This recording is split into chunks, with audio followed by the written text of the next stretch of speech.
इस वीडियो में पैसे पढ़ने वाले क्लास 9 फिजिक्स चैप्टर 4, ठीक है, जिसका नाम है प्यारे साथियों गुरुत्वाकर्षण। लघु उत्तरीय प्रश्न संपूर्ण मेरे प्यारे साथियों आपको विस्तार से बताएंगे कौन सा प्रश्न बोर्ड में आएगा, कौन सा प्रश्न नहीं आएगा एग्जाम में आपका। फर्स्ट क्वेश्चन है मेरे प्यारे साथियों गुरुत्वाकर्षण का शास्त्रीय नियम लिखिए। तो चलिए इसको शुरू करते हैं मेरे प्यारे साथियों फटाफट। देखिए मेरे प्यारे साथियों, अभी तक अगर आप लोग चैप्टर 1, चैप्टर 2, चैप्टर 3 किसी का भी देखना है तो प्लेलिस्ट बना है, वहाँ से आप लोग आसानी से देख सकते हैं। ठीक है, चैप्टर 4 गुरुत्वाकर्षण लघु उत्तरीय प्रश्न, सब्सक्राइब प्लीज। ठीक है, सब्सक्राइब जरूर कर लीजिएगा। अगर ये मेरे प्यारे तो फर्स्ट क्वेश्चन आपको समझ में आ जाता है तो सब्सक्राइब दम बनता है भाई। देखिए गुरुत्वाकर्षण का शास्त्रीय नियम, ठीक है, यहाँ से आपको लिखना है मेरे प्यारे साथियों कि दो पिंडों के बीच लगने वाला बल उनके द्रव्यमानों के गुणनफल के समानुपाती होता है। ध्यान दीजिएगा, समानुपाती मेरे प्यारे साथियों आपको बताया था कि समानुपाती किसे कहा जाता है और व्युत्क्रमानुपाती किसे कहा जाता है। तो चलिए इसमें भी आपको एक बार क्लियर कर देंगे कि पिंडों के बीच लगने वाला उनके द्रव्यमानों के गुणनफल के समानुपाती होता है तथा उनके बीच के दूरी के वर्ग मतलब मेरे प्यारे साथियों स्क्वायर के व्युत्क्रमानुपाती होता है। जैसे यहाँ पे a है और इसे मेरे प्यारे साथियों 2 वर्ग में चल गया, पावर में 2, तो ये क्या हो गया a स्क्वायर। ठीक है, इसी को मेरे प्यारे साथियों बोलते हैं वर्ग। अब समझिएगा मेरे प्यारे साथियों यहाँ से एक बार फिर से कि दो पिंडों के बीच लगने वाला बल उनके द्रव्यमानों के गुणनफल के समानुपाती होता है तथा उनके बीच की दूरी जो होगा उसका व्युत्क्रमानुपाती होता है। समानुपाती का मतलब प्यारे साथियों जब इसका मान बढ़ेगा तो ये भी बढ़ेगा, और व्युत्क्रमानुपाती का मतलब होता है उल्टा, जब ये दूरी बढ़ेगी तो ये क्या होगा, घटेगा, और जब मेरे प्यारे साथियों दूरी अगर घटेगा तो ये बढ़ेगा। क्या? तो गुरुत्वाकर्षण। चलिए अब देखिए प्यारे साथियों, अतः करके आपको यहाँ से लिखना है वही दोनों पिंडों के नाम। यदि दो पिंडों के द्रव्यमान क्रमशः, यानी पहला का कैपिटल एम तथा छोटा स्मॉल एम, ठीक है, और मेरे प्यारे साथियों दूसरा का स्मॉल एम हो, और उनके बीच की दूरी कितना है जी, डी। ठीक है मेरे प्यारे साथियों, दो पिंडों के बीच के द्रव्यमान क्रमशः कैपिटल एम तथा स्मॉल एम है और उनके बीच की दूरी डी हो। तो देखिए एफ क्या हो गया हम लोग का, गुरुत्वाकर्षण समानुपाती, इसी को क्या है जी, देखिए यहाँ पे मेरे प्यारे साथियों, ठीक है, देखिए यहाँ पे कैपिटल एम और स्मॉल एम और डी स्क्वायर, यानी मेरे प्यारे साथियों देखिए गुरुत्वाकर्षण यानी एफ का मान बढ़ेगा तो समानुपाती में क्या होता है, ए भी बढ़ता है। ठीक है, दो पिंडों के द्रव्यमान भी बढ़ेगा, लेकिन मेरे प्यारे साथियों जब एफ का मान बढ़ेगा तो डी के मेरे प्यारे साथियों घटेगा, क्योंकि ये व्युत्क्रमानुपाती होता है। डी क्या है जी, तो दूरी है। ठीक है, तो दूरी का मान अगर आपसे पूछा जाएगा तो गुरुत्वाकर्षण का जो होता है वो मान मेरे प्यारे साथियों घटेगा, और ये जब घटेगा तो ये बढ़ेगा, और यहाँ ऐसा नहीं है। तो समानुपाती में क्या होता है मेरे प्यारे साथियों कि अगर ये मान बढ़ेगा तो ये भी बढ़ता है, ठीक है, और ये घटेगा बेचारा तो ये भी घटाता है, लेकिन ये दोनों आपस में क्या समझिए कि बहुत ही गहरा दोस्ती है। समानुपाती का मतलब समझिएगा मेरे प्यारे साथियों दोस्ती, दुख में भी साथ और सुख में भी साथ, और ये समझिएगा, समझ रहे हैं ना, पार्ट टाइम वाला, आपके दुख में क्या ये खुशी मनाएगा और आपके खुशी में ये दुख मनाएगा। तो समझ गए मेरे प्यारे साथियों, समानुपाती किसे कहा था, व्युत्क्रमानुपाती। अगर आपको ये क्वेश्चन समझ में आ गया होगा मेरे प्यारे साथियों तो चैनल को सब्सक्राइब कर दीजिए। चलिए आगे चलते हैं हम लोग सेकेंड नंबर पे। सेकेंड नंबर में प्यारे साथियों, सॉरी इसका थोड़ा सा बता देते हैं। देखिए एफ जहाँ पे ये खत्म हो गया तो जी क्या है, तो जहाँ जी एक नियतांक है, जहाँ जी एक मेरे प्यारे साथियों नियतांक है, तो इसका मेन फार्मूला यहाँ से यहाँ लिख लीजिएगा। चलिए सेकेंड नंबर क्वेश्चन देखिए, गुरुत्वाकर्षण नियतांक जी को शास्त्रीय नियतांक क्यों कहा जाता है। ठीक है, जो अभी लिखे मेरे प्यारे साथियों, तो इसी को आपको बताना। तो देखिए ये सिंपल आपको समझना है, ये क्वेश्चन आपको एग्जाम में बहुत ही कम पूछा जाता है, लेकिन फिर भी आपको समझ लेना है। इसका कारण ये है कि जी का मान कणों की प्रकृति, उनके द्रव्यमान, उनके बीच की दूरी, माध्यम, ताप इत्यादि पर निर्भर नहीं करता है। ठीक है, तथा ब्रह्मांड में यानी यूनिवर्सल में प्यारे साथियों, यूनिवर्स के सभी कणों के लिए एक ही होता है, अतः इसी शास्त्रीय नियतांक कहा जाता है। बस आपको नोट कर लेना प्यारे साथियों, यहाँ से लेके यहाँ तक। चलिए जी थर्ड नंबर देखिए प्यारे साथियों, दो वस्तुओं के बीच लगने वाला गुरुत्वाकर्षण बल क्या होगा यदि फर्स्ट में एक वस्तु का द्रव्यमान दुगुना कर दिया जाए। तो बुक में देखिए प्यारे साथियों इसका आंसर दिया गया है, तो आपको बुक से ही आंसर हम बता देंगे क्या जी। तो देखिए फर्स्ट का मेरे प्यारे साथियों यहाँ से आप लोग देखिएगा, यहाँ से एक वस्तु का द्रव्यमान दुगुना कर देने पर दुगुना हो जाएगा। काहे? क्योंकि वो समानुपाती होगा। समानुपाती में यही होता है, जब इसका मेरे प्यारे साथियों दुगुना होगा तो इसका भी दुगुना होगा, तो वो चीज़ समानुपाती है। सेकेंड नंबर देखिए प्यारे साथियों, वस्तुओं के बीच की दूरी दुगनी कर दी जाए तो वस्तुओं के बीच की दूरी दुगनी करने पर 1/4 गुना हो जा रहा है। ठीक है, इसमें भी ज़्यादा हो रहा है। थर्ड नंबर क्वेश्चन देख लीजिए मेरे प्रश्न, वस्तुओं के बीच दूरी 3 गुनी कर दी जाए तो भी बढ़ जाएगा, 3 3 9 हो जाएगा क्या। दोनों वस्तुओं के दरम्यान दुगने कर दिए जाए तो चलिए इसका भी देखिए प्रश्न आंसर आपके बुक में है, तो फटाफट आपको बता देते हैं। जैसे देखिए थर्ड का आंसर यहाँ से आप नोट कर लीजिएगा कि वस्तुओं के बीच की दूरी 3 गुनी करने पर 1/9 गुना हो जाएगा, फिर दोनों वस्तुओं के दरम्यान अगर दुगना करने पर तो 4 गुना हो जाएगा। चलिए और 4 नंबर देखिए, गुरुत्वाकर्षण के सापेक्ष नियम का क्या महत्व है। ठीक है, तो चलिए इसको भी फटाफट आपको बता देते हैं प्यारे साथियों।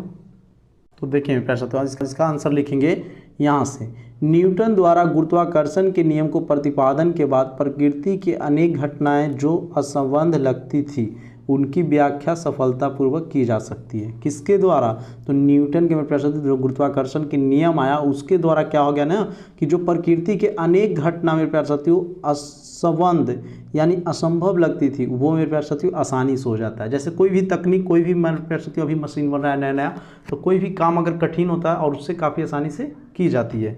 इसी प्रकार मेरे प्यारे साथियों जब न्यूटन के द्वारा गुरुत्वाकर्षण के नियम का प्रतिपादन हुआ तो बहुत सारी प्रकृति में ऐसी घटना थी जो असंबद्ध लगती थी लेकिन इनके व्याख्या के सफलतापूर्वक से की जा सकती है। ठीक है, इनके जो व्याख्या था मेरे प्यारे साथियों उसके द्वारा की जा सकती थी। जैसे उदाहरण में देखिए बहुत सारा नियम है। एक में हम सभी पृथ्वी से गुरुत्वाकर्षण बल के कारण ही बंधे रहते हैं, ये हमें पता कब चला, जब न्यूटन के द्वारा गुरुत्वाकर्षण के नियम प्रतिपादन हुआ।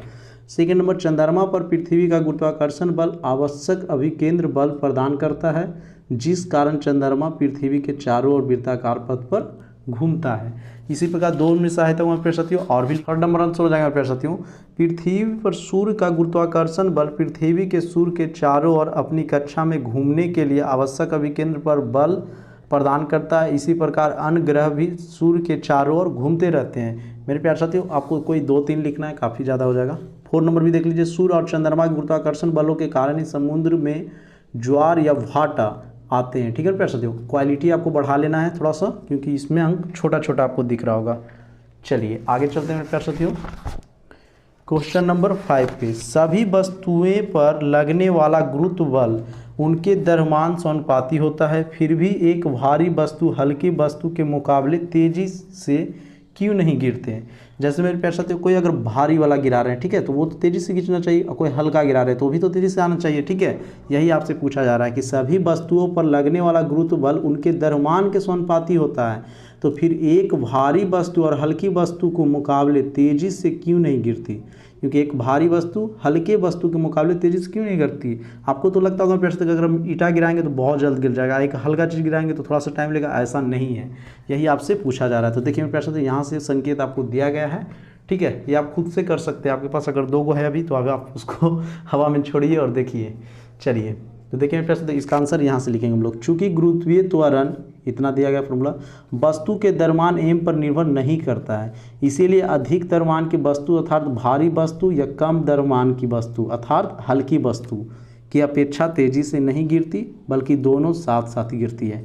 ठीक है, ये ध्यान दीजिए प्रश्न, दोनों को एक बार में हम छोड़ते हैं तो देखिए कौन पहले गिरता है। तो इसमें क्या होता है ना कि द्रव्यमान पर निर्भर कर भी नहीं करता है, तो जब निर्भर ही नहीं करेगा तो क्या कौन पहले गिरेगा, तो इसीलिए साथ साथ गिरते। तो आपको यहाँ तक नोट कर लेना प्यारे साथियों। वीडियो अगर आपको अच्छा लग रहा होगा तो चैनल को सब्सक्राइब कर लीजिए क्योंकि ये है आपका चैनल, ये है आपका अपना परिवार यूट्यूब स्टडी। मेरे प्यारे साथियों क्लास 10th के हर चैप्टर फिजिक्सो, केमिस्ट्री और बायो सभी का बना हुआ है। आप ही लोग के कमेंट पे हम क्लास 9th के भी रेगुलर दम बना रहे हैं। तो चलिए फटाफट आगे देखते हैं। 6 नंबर, यदि चंद्रमा पृथ्वी को आकर्षित करता है तथा पृथ्वी चंद्रमा की ओर गति क्यों नहीं करती है। यदि चंद्रमा पृथ्वी को आकर्षित करता है तो पृथ्वी जो है वो चंद्रमा की ओर गति क्यों नहीं करती है। तो चलिए इसका भी आंसर देखिए बुक में लिखा गया है, तो बुक से ही लिखाने में आप लोग को अच्छा रहेगा। न्यूटन के द्वितीय गति नियम में किसी दी हुई बल के लिए त्वरण वस्तु के द्रव्यमान के व्युत्क्रमानुपाती होता है। व्युत्क्रमानुपाती मतलब क्या होगा, उल्टा। ध्यान दीजिएगा, चंद्रमा की अपेक्षा पृथ्वी के द्रव्यमान बहुत अधिक है, इसीलिए हम पृथ्वी को चंद्रमा की ओर गति करते नहीं देख पाते हैं। ठीक है, चलिए 7 नंबर देखिए प्रश्न, तो किसी वस्तु के द्रव्यमान तथा भार में क्या अंतर है। तो आपको ये बुक में है, आपको फटाफट बता देते हैं। तो देखिए प्रश्न, तो यहाँ से नोट कर लेना द्रव्यमान और भार में अंतर। ठीक है, पहला है कि द्रव्यमान वस्तु में द्रव की मात्रा है। ठीक है, यानी पदार्थ की द्रव की मात्रा होता है किस में, द्रव्यमान में। और यहीं पे भार है, तो भार में पृथ्वी द्वारा वस्तु पर पृथ्वी के केंद्र की ओर लगे गुरुत्व बल के बराबर होता है, अतः भार बराबर द्रव्यमान गुणित गुरुत्वीय त्वरण। फिर सेकंड में लिखेंगे प्यारे साथियों द्रव्यमान में केवल परिमाण होता है और यह एक अदिश राशि है, क्योंकि हमको पता है कि अदिश राशि किसे कहते हैं, जिसका परिमाण हो दिशा नहीं निश्चित हो। सेकंड में प्यारे भार में परिमाण और दिशा दोनों होते हैं, यह एक सदिश राशि है। थर्ड नंबर आपको लिखना है तो लिख लीजिएगा द्रव्यमान को दंड तुला मापा जाता है और भार को कमानीदार तुला मापा जाता है। ठीक है, यही था मेरे प्यारे साथियों। अगर और भी लिखना है इसमें तो देखिए और भी दिया गया है, लेकिन इतना आपको नहीं लिखना है, मात्र 3 कोई को लिख लेना है।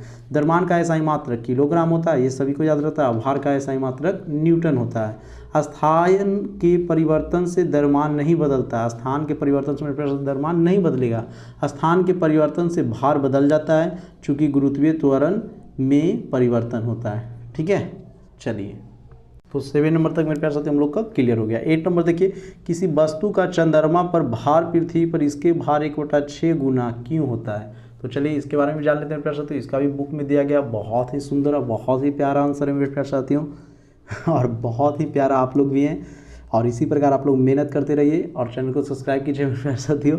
ठीक है, चलिए किसी वस्तु का भार गुरुत्वीय त्वरण g के समानुपाती अर्थात W समानुपाती g और चंद्रमा की सतह पर गुरुत्वीय त्वरण g जो m पृथ्वी की सतह पर गुरुत्वीय त्वरण GE का 1/6 गुना होता है, इसीलिए किसी वस्तु का चंद्रमा पर भार पृथ्वी के उसके भार का 1/6 गुना होता है। तो आपको यहाँ से यहाँ तक नोट कर लेना है। ठीक है, चलिए 9 नंबर क्वेश्चन देखेंगे प्यारे साथियों। एक व्यक्ति एम अपने मित्र एन के लिए पृथ्वी के ध्रुव के पास की जगह पर कुछ सोना खरीदकर उसे विषुवत वृत्त के पास रहने वाले एन को देता है। क्या एन खरीदे हुए सोने के भार से संतुष्ट होगा, यदि नहीं तो क्यों। तो देखिए इसका भी आपको मेरे प्यारे साथियों बुक में दिया गया संकेत, आप लोग यहाँ से लेके यहाँ तक नोट कर लीजिए। ये सब लॉजिक क्वेश्चन, ये सब पढ़ के आपको समझना है, ये सब कभी आपको एग्जाम में नहीं आएगा और अभी तक न पूछा गया है।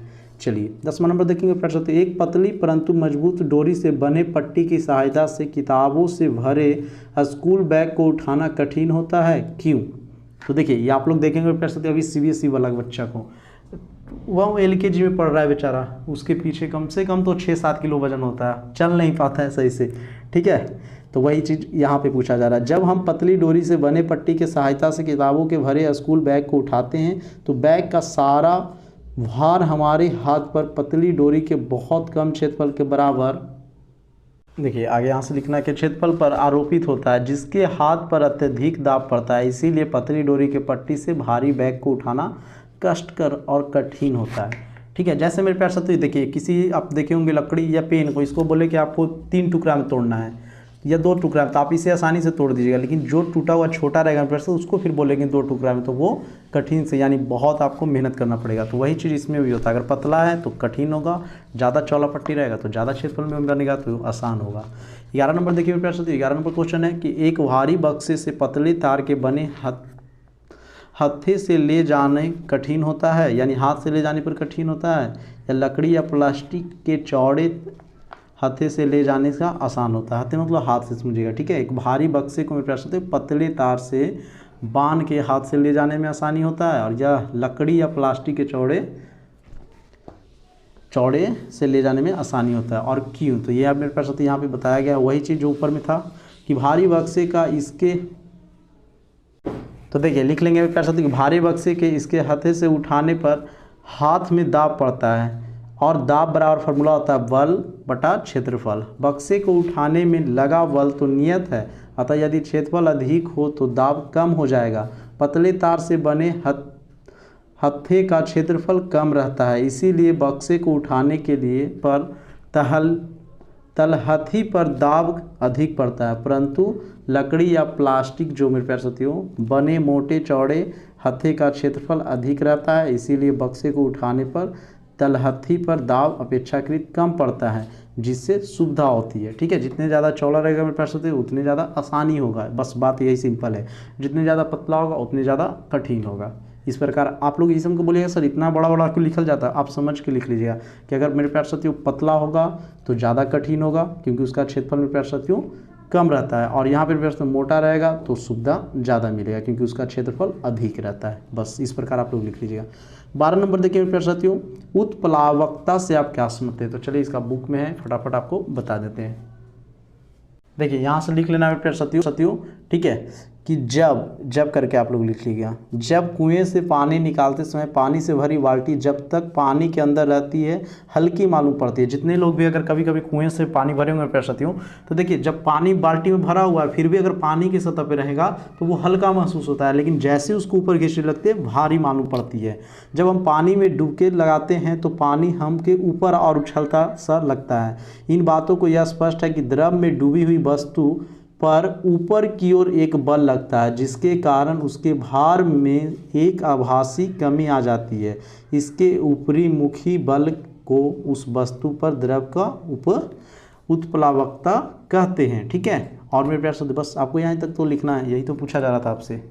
और इसी को इसी तरह बल लगने को उत्प्लावन कहते हैं। तो उत्प्लावन तो आपसे पूछा नहीं जा रहा है, चलिए यहाँ तक भी आप लोग लिख सकते, कोई दिक्कत नहीं है। आगे चलिए मेरे प्यारे साथियों 13 नंबर पे। तो देखिए 13 नंबर क्या बोला जा रहा है, फटाफट कर देते हैं प्यारे साथियों।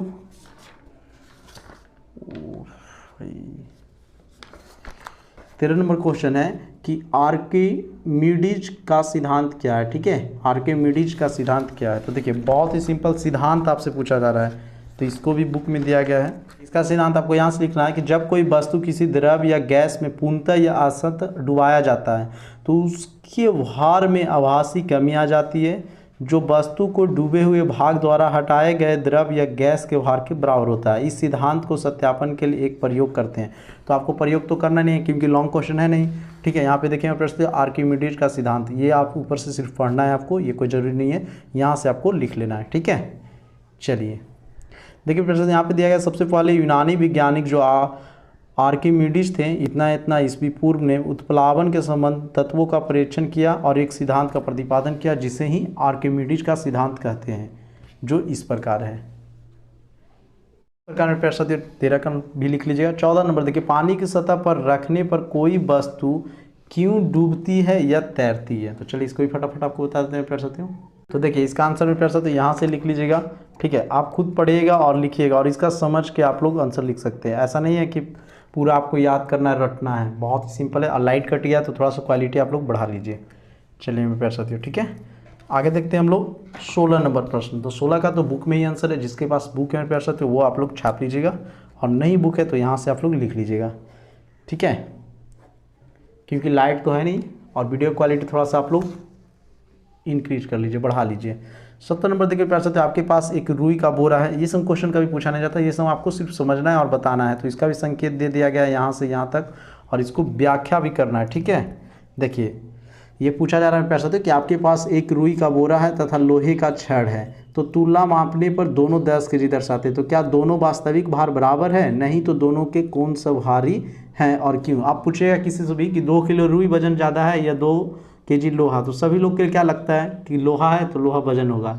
ऐसा नहीं है, ये बराबर ही है ना जी। यहाँ पे तो मापने पर दिया गया है 10 केजी, तो या तो रुई हो या मेरे प्यारे साथियों लोहा है, दोनों क्या है बराबर है। तो इसी को व्याख्या देखिए यहाँ पे कर दिया गया है, आप लोग यहाँ से समझ सकते हैं। कारण रुई की अपेक्षा लोहे का घनत्व बहुत अधिक होता है, अतः लगभग समान द्रव्यमान के रुई और लोहे में रुई के आयतन लोहे की अपेक्षा बहुत अधिक होगा। इसीलिए एक पतड़े पर रखा हुआ रुई का बोरा दूसरे पतड़े पर रखे हुए लोहे के छड़ के तुलना में बहुत अधिक हवा के विस्थापित करेगा। आर्किमिडीज के सिद्धांत से रुई के बोरे पर लोहे के छड़ के तुलना में अत्यधिक उत्प्लावक बल लगेगा। ऊपर की ओर रुई के बारे में अधिक बोरे पर अधिक उत्प्लावक बल लगते हैं। तुला के पलड़े संतुलित है, तो इसका अर्थ यह हुआ कि रुई के बोरे और द्रव्यमान लोहे के छड़ के द्रव्यमान से कुछ अधिक है। तो इस प्रकार आप लोग यहाँ से यहाँ तक, जरूरी नहीं है आप यहाँ तक ही लिख लीजिएगा, काफ़ी है। ठीक है, चलिए और इसका लास्ट प्रश्न मेरे प्यारे साथियों, और आप लोग अभी तक चैनल को सब्सक्राइब नहीं किए तो सब्सक्राइब कर दीजिए और दोस्तों के पास शेयर कर दीजिए। 18 नंबर क्वेश्चन देखिए कि लोहे की कील पारे में तैरती है, ठीक है, परंतु पानी में डूब जाती है। पारा के परत जब होता है मेरे प्यारे साथियों, पारा की जो द्रव रहेगा उसमें तैरती है, लेकिन जब पानी में इसको बिकते हैं तो क्या होता है डूब जाता है। तो क्यों? तो उसका घनत्व के कारण। यहाँ से आपको संकेत दिया गया है और यहाँ तक आपको लिख लेना है। और मेरे प्यारे साथियों बहुत ही जल्द दीर्घ उत्तरीय प्रश्न लेके आने वाले, तो चैनल को फटाफट सब्सक्राइब करके जुड़ जाइए, बेल आइकन दबा लीजिए ताकि सबसे पहले वीडियो आपके पास पहुँचे। मिलते हैं नेक्स्ट वीडियो में, तब तक के लिए जय हिंद, जय भारत, जय बिहार।